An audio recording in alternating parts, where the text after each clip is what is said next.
So after the finale of Gravity Falls, people were screaming for more. In what feels like an eternity ago, a year after the finale in 2017, Alex Hirsch revealed that they would be doing a book. And a year later, we finally got Gravity Falls Lost Legends, with 4 new adventures. In similar vein to other shows that got continuations via comic, a lot of staff and writers from the show returned for the book, including Dana Terrace, and he even got help from fans. I wonder if the Owl House will ever get a book like this. The cover of the book shows the main characters, plus Pacifica, and plus Shmebulock coming out of a book with a tentacle and a zombie hand, outlined by Pine Tree, Author Hand, Shooting Star, and Stand Symbol. And remember, a fan's work is never done, so here's some tales just for fun. You wanted more? You got your wish. Don't stress, it's only canon-ish. Which basically means it's canon until proven otherwise. The book begins in the Gnome Village. We meet Shmebulock, and he's going to be the narrator of our tale. Because it's revealed once every 1,000 years he can speak normally, due to a dark wizard's curse. And it turns out Shmebulock is a big fan of Gravity Falls and all the wacky things that go on.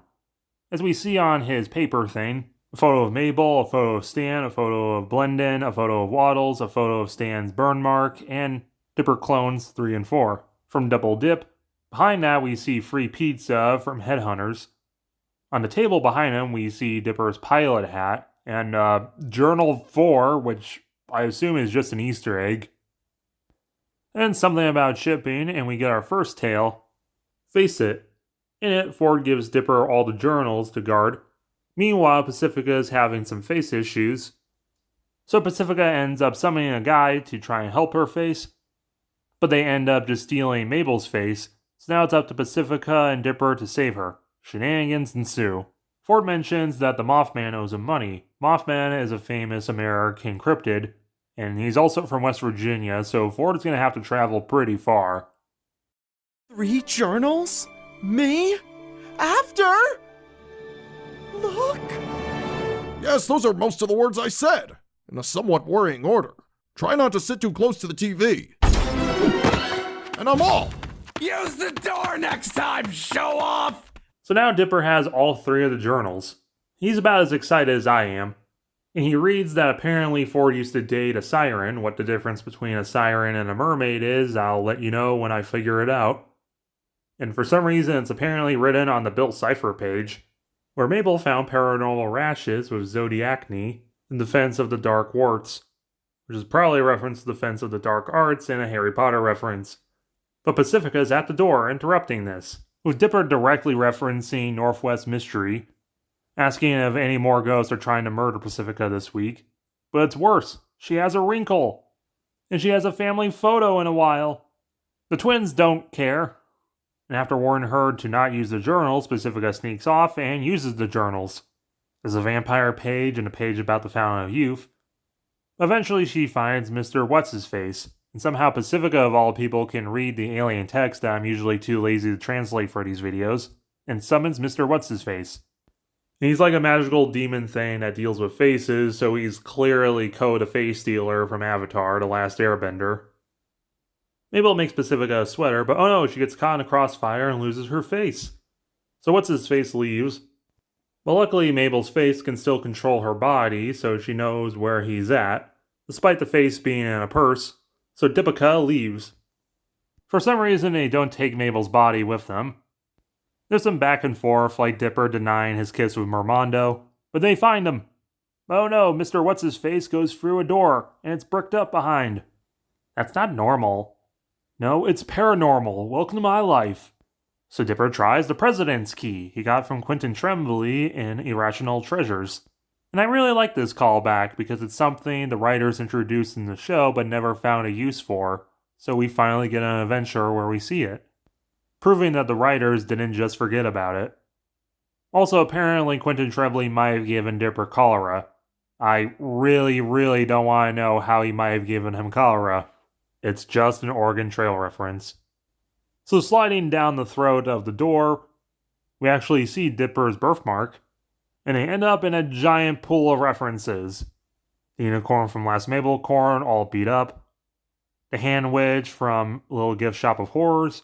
proving that the hand witch is real despite the episode being non-canon, and they're riding upon a hand cart which they were meant to use in the original episode but was cut, haggling hag, a flasher who's like invisible, bootleg legs being pushed by Bigfoot, souls for sale. I think one of the legs might be referencing Woody from Toy Story. Cryptid currency with like jewelry and a duck. A Lilliputian from the Gulf War stealing a question mark egg from a question mark bird, a plaid platypus, a keyhole skull of a candle of nightmare fuel, a surviving member of the Blind Eye Society, selling memories of Tad Strange, Tambry, Abulida, Miss Corduroy, aka Wendy's mom, who we've never seen before. I hope this is foreshadowing we'll get a story about her. I mean, just about every commentary, Alex said that they really wanted to do a Wendy story, so this is their perfect opportunity to finally do one. Gideon and Rick S., who's clearly a reference to Rick Sanchez from Rick and Morty. Post Not Bills with a Bill Cipher graffiti. Tinkerbell with a crowbar. A bird perched on a Faustian bargain sign, referencing the old story of Faust. The bird itself has like a Bill Cipher hat, maybe, but it is holding Gideon's old gem thing from his first appearance, all covered in tape. There's a sign pointing to the Black Lodge, which is a thing from Twin Peaks. 2 wanted posters, one resembles Larry King, and the other is Ida the Owl Lady, which would be super significant because it's a year before Ida was even revealed to the public and 2 years before the Owl House even began airing. The journal says that this is the crawl space, an area where all the cryptids and weird monster things of Gravity Falls apparently goes during the day, even though they've never really established they were hiding during the day. I'm guessing that this technically is the Boylan Isles if we're connecting this to the Owl House, which I guess makes sort of sense. But no humans allowed. I think a Grim Loblin walks by. So Dipper convinces Pacifica to rub garbage on herself just to see if she would do it. But then they get spotted by a troll. Pacifica, thinking on her feet, lies, and she manages to pass the speech check, which sends the 2 to Limby Jimby, who sends the 2 to the face stealer, who's making a deal with Toby Determined for a new face. On his backpack, we see the faces of Blind Ivan from Blind Eye Society and the Howling Trickster mask from Summerween. I also think this might be a Robotnik reference, probably not. But Pacifica gets distracted by a crow Toucan Sam, selling them beauty pills, but debating buying them accidentally gets them revealed as humans. They get captured and start getting bidded on. One of the people buying is Slender Man. This might be a callback to the old hoax that Slender Man was in Legends of the Gompelwonker, or it just might be a coincidental reference to one of the most popular creepypastas. But for whatever reason, in later releases and foreign releases, they edited the photo. So he loses his tentacles, his suit changes colors, and he gets a mouth. Depending on edition, his suit can be like reddish brown, dark reddish brown, or just brown brown. In the Brazilian and Hebrew edition, they also give him stitched up eyes. I don't know exactly why they changed it. It might be something to do with either Slender Man's not like super mainstream, so not everyone will understand it if you're not critically online. Or maybe because Slender Man's not exactly public domain despite being an internet horror story. Either way, What's-His-Face gets Dipica. Meanwhile, the body of Mabel's traumatizing Stan. Pacifica realizes all that effort and the face pills just make you explode.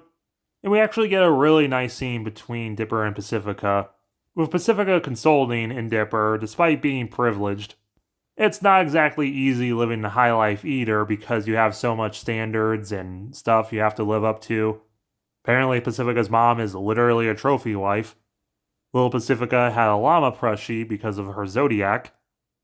So Pacifica has to look good because society. And Dipper is like, who cares what other people think? My family is weird, and they're the happiest people in the world. So you don't need to just live up to some standard because society. You're more than just a pretty face. And they hug. I was half convinced they were going to kiss, and I would have just screamed for an hour. In the face layer, we see Durlin, one of those funny face fish, Cloud Show Marks, a clown, Mabel. I think this is Alex Hirsch. I think this is Anakin and like the Scream painting. So they want Mabel's face back or they'll sue. But What's-His-Face takes Dipper's face. Hand him over or I'll scream so loud the cops will find this place from miles away. Let's not be so hasty. I think he actually gets threatened by that. But he proposes the deal that he can keep the twins' faces and he'll give her the dream face of a Bratz doll, eternal beauty, or he'll look like a troll. But Pacifica uses the face pills and grabs the twins. They do look incredibly similar, but we can't tell which one's which because of Mabel's eyelashes, blush, and braces, and Dipper's birthmark. They run into the outhouse. When I get my hands on you, they'll never find your faceless bodies. You can tell we're no longer dealing with Disney animation rules, so we can say stuff like that. They make it back to the surface, and Face Man gets frozen by Ford. So I guess luckily they didn't take Mabel's body with them for this, so she can get Ford. Ford is going to experiment on the face guy and put him in the bunker with the shapeshifter. Mabel gets her body back. But oh no, Pacifica has to take her photos in 5 minutes. But whatever, she looks like herself. Who cares what their parents say? Friendship. Hey, why is Stan suddenly hot now? So this is Pacifica's first time meeting Ford. So the timeline's a little weird because we see the beat up unicorn, so this means that this has to take place sometime directly before or after Roadside Attraction. Pacifica and Dipper learn their lessons, and Shmebulock apparently found some text between them, accidentally putting a date on the show yet again for having a modern looking phone, people texting, and Gravity IT&T, referencing AT&T. Pacifica's profile picture is just a photo from the show. I think it's either from Double Dip or Gulf War. Pacifica's texting about how that hug meant nothing, but it turns out it's actually Mabel's number and Dipper doesn't have a phone. Okay, I guess this does get back online that it's the early 2010s if Dipper doesn't have a phone. And he's not like a million years old or crazy. And Mabel totally ships the two of them. Ho ho, uncomfortable. But before we get into the next story, I'm going to leave the video off for now. Mabel outfit check. She wears a teal and orange combo with a big yellow smiley face on it. Not exactly like an emoji, it has like a toothy grin and freckles. She doesn't wear it, but she does make a Love Yourself sweater for Pacifica. This is a really good story. The art in this section was done by a fan, and their art captures the feel of the show amazingly. It's so detailed and cute. Mr. What's-His-Face is a fun villain that would fit right at home in the actual show. I love seeing Pacifica and Dipper no matter what. They're just fun and funny and just bring out the absolute best in each other. I love the message of screw society, love yourself no matter what.